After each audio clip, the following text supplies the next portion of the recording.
Good evening. My name is Shaniqua Rivera, and today I'm presenting the ELM-200 Topic 4 assignment, PBL Project-Based Learning for Professor Carolyn Mann. The project's name is Heating and Cooling. The desired audience would be grades K through 2 for science. The groups will be broken up into 2 to 3 students. The students would have to construct an argument with evidence that some changes caused by heating or cooling can be reversed and some cannot.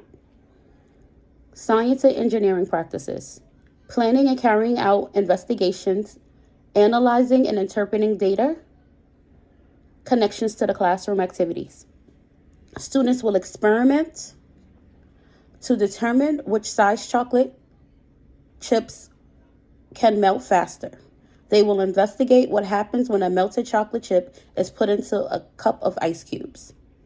Then they will have chemical reactions. Heating and cooling a substance may cause changes that can be observed. Sometimes these changes are reversible and sometimes they aren't. Connections to classroom activity, part 2. Students will use a cup of hot water and foil as tools to melt chocolate chips of different sizes. They will then transfer the foil cups to a plastic container of ice to observe what happens.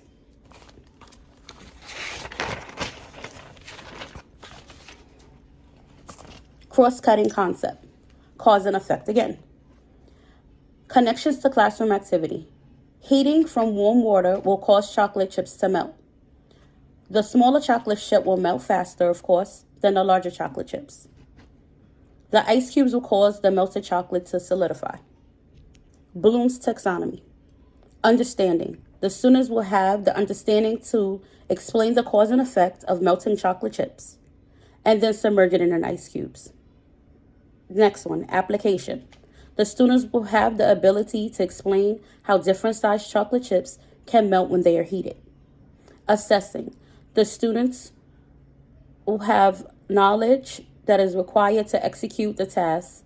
We ask students to share their findings, prompt with questions: which size chocolate chips will melt the quickest and why?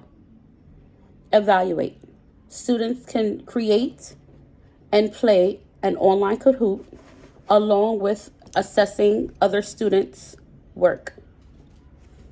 This will generally speak on the cause and effect of melted chocolate, what happens when it's heated, what happens when it's cooled.